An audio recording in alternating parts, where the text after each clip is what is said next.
Hello दोस्तों, कैसे हैं आप सभी। उम्मीद करता हूं कि आप सभी लोग ठीक होंगे। और आज की इस वीडियो में हम बात करने वाले हैं लेड एसिड और लिथियम आयन बैटरी के बारे में। दोस्तों, अक्सर काफ़ी सारे लोगों का सवाल होता है कि हमारी लेड एसिड बैटरी हमें सस्ते में मिल जाती है, तो ये बढ़िया है। दूसरा, काफ़ी सारे लोगों का ये सवाल होता है कि लिथियम आयन बैटरी की जो टेक्नोलॉजी है वो लेटेस्ट टेक्नोलॉजी है, उसमें बैटरी बैकअप ज़्यादा मिल जाता है। दूसरा, उसके लाइफ साइकिल ज़्यादा होते हैं और भी काफ़ी सारे फायदे लोग अक्सर बताते हैं। तो इस वीडियो में हम आपको इसी के बारे में जानकारी देने वाले हैं कि एक लेड एसिड बैटरी लगाने के क्या फायदे हैं और लिथियम आयन बैटरी लगाने के क्या फायदे हैं। घर के लिए कौन सी बैटरी सही रहेगी, अगर बड़ा सोलर सिस्टम आप लगाना चाहते हैं तो उसके लिए आपको कौन सी टाइप की बैटरी लेनी चाहिए। तो अगर आप भी इन सभी सवालों से दोस्तों कंफ्यूज है, देन आपके लिए ये वीडियो सही रहेगी। इस वीडियो को आप शुरू से लेकर लास्ट तक जरूर देखें। इसके बाद यदि आपका कोई सवाल या सुझाव रह जाता है तो आप हमसे कमेंट करके भी पूछ सकते हैं, हम आपका रिप्लाई जरूर करेंगे। चलिए दोस्तों, वीडियो को स्टार्ट करते हैं। सबसे पहले दोस्तों, यदि यहाँ पर हम बात करें लेड एसिड बैटरी के बारे में, तो लेड एसिड बैटरी के दोस्तों 3 सबसे कॉमन फायदे हैं और उनमें से है लेड एसिड बैटरी की जो कीमत है वो बहुत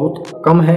एक 150 एच की लेड एसिड सोलर बैटरी आपको 12-13 हज़ार रुपए के बजट में मिल जाएगी। दूसरा, इसकी अवेलेबिलिटी हर जगह पर है। आपको ये ऑल इंडिया में कहीं पर भी आप जाएंगे तो आपको ये आसानी से अवेलेबल मिल जाएगी। और तीसरा जो है वो ये है कि ये रिपेयर भी हर जगह पर हो जाती है और मेंटेनेंस भी इसकी हर कहीं पर हो जाती है। तो ये 3 सबसे मेन कॉमन इनके फायदे हैं। यदि इनके बात करें नुकसान के बारे में, तो इनका नुकसान ये है कि एक तो इनकी मेंटेनेंस बहुत ज़्यादा होती है। दूसरा ये है कि इन बैटरियों को रखने के लिए एक प्रॉपर जगह चाहिए। इनका जो कंटेनर है वो हैवी वेट होता है और इनका बड़े साइज का कंटेनर आपको मिलता है, जो कि अगर फर्स्ट फ्लोर या सेकंड फ्लोर या बिल्डिंग में कहीं ऊपर लेके जाने की आपको जरूरत पड़े तो वहाँ के लिए फिर बहुत ज़्यादा दिक्कत होती है। तीसरा ये है कि अगर आपको मान लीजिए 10 किलोवाट का सोलर सिस्टम लगाना है और 10 किलोवाट में अगर आपका इन्वर्टर 120 वोल्ट को या 96 वोल्ट को सपोर्ट करता है तो वहाँ पर 8 से 10 बैटरी आपको लगाने की जरूरत पड़ेगी, जो कि बहुत ज़्यादा वेट हो जाता है एक छत के ऊपर। और दूसरा, बहुत ज़्यादा जगह की आपको जरूरत पड़ती है इन्वर्टर सिस्टम के लिए। तो इन सभी चीज़ों से बचने के लिए लिथियम बैटरी का यूज किया जाता है। नंबर 4 पर इसकी हानि ये है कि ये जल्दी डिस्चार्ज हो जाती है। इसका जो लाइफ साइकिल है वो भी कम होता है। इनकी इफिशियंसी भी 70 से 80% तक की होती है। तो कहने का मतलब है कि अगर आप एक लेड एसिड बैटरी लेते हैं तो आपको बजट में तो सस्ती में मिल जाएगी, लेकिन उसकी मेंटेनेंस, उसका रख रखाव, दूसरा उसका लाइफ साइकिल बहुत कम होता है। अगर आप एवरेज निकालेंगे एक लिथियम बैटरी की और एक लेड एसिड बैटरी की, तो 1 साल के अंदर आपकी लेड एसिड बैटरी इतनी पावर वेस्ट कर देती है जितना कि आप आराम से अपनी एक लिथियम बैटरी खरीद सकते हैं और आप लंबा बैटरी बैकअप उसका यूज कर सकते हैं और लॉन्ग उसकी लाइफ साइकिल को आप यूज कर सकते हैं। तो ये एक लेड एसिड बैटरी के एडवांटेज और डिसएडवांटेज थे। यदि बात करें लिथियम बैटरी की, लिथियम बैटरी के यदि एडवांटेज की बात करें तो सबसे पहले तो एडवांटेज ये है कि इनकी लाइफ बहुत ज़्यादा है। काफ़ी सारी कंपनियां इनके ऊपर 15-15 साल 20-20 साल तक की वारंटी देती है और फ्री रिप्लेसमेंट वारंटी भी देती है।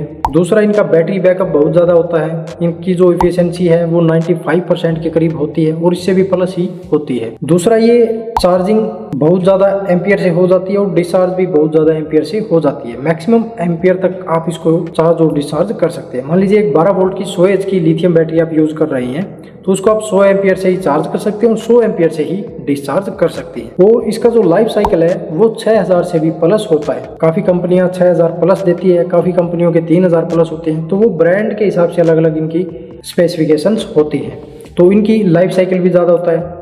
दूसरा, ये आपकी पावर को वेस्ट नहीं जाने देती है। जितनी पावर आप इसके अंदर स्टोर करेंगे वही पावर आप इसमें से वापस निकाल सकते हैं। पावर लॉस इसका ज़्यादा आपको देखने को नहीं मिलेगा। इसके अलावा इसके अंदर आपको एक स्मार्ट BMS भी मिल जाता है। किसी भी कंपनी की अगर आप बैटरी लेंगे तो उसके अंदर आपको एक BMS जरूर मिलेगा और उसके अंदर आपको सारी डिटेल मिल जाती है कि बैटरी के अगर किसी सेल में, किसी पार्ट में अगर दिक्कत होगी तो वो आप ठीक कर सकते हैं। इसके अलावा बैटरी चार्जिंग कितनी है, डिस्चार्जिंग कितनी है, कितना लोड चल रहा है, वो सारी डिटेल आप उस लिथियम बैटरी से ले सकते हैं। यदि बात करें लिथियम आयन बैटरी के डिसएडवांटेज की, तो इसका सिर्फ डिसएडवांटेज 2 ही है। पहला ये है कि ये महंगी बहुत आती है और महंगे होने का कारण यही है कि दोस्तों इसमें सबसे लेटेस्ट टेक्नोलॉजी की बैटरी यूज की जाती है, जिसके कारण ये महंगी होती है। दूसरा, इसके अंदर आपको इंटेलिजेंट BMS वगैरह भी मिल जाता है और इसकी जो प्रोडक्शन कॉस्ट है वो भी काफ़ी ज़्यादा हो जाती है, तो ये इसीलिए महंगी होती है।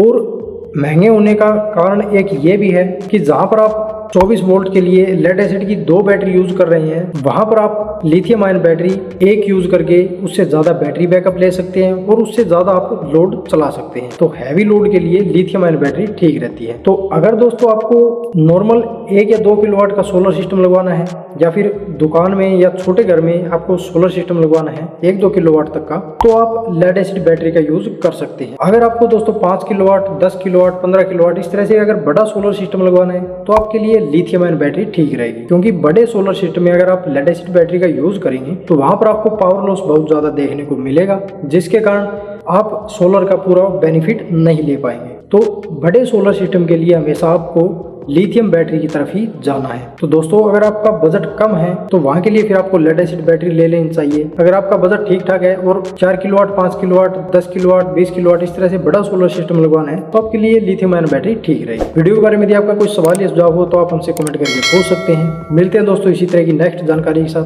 तब तक के लिए धन्यवाद।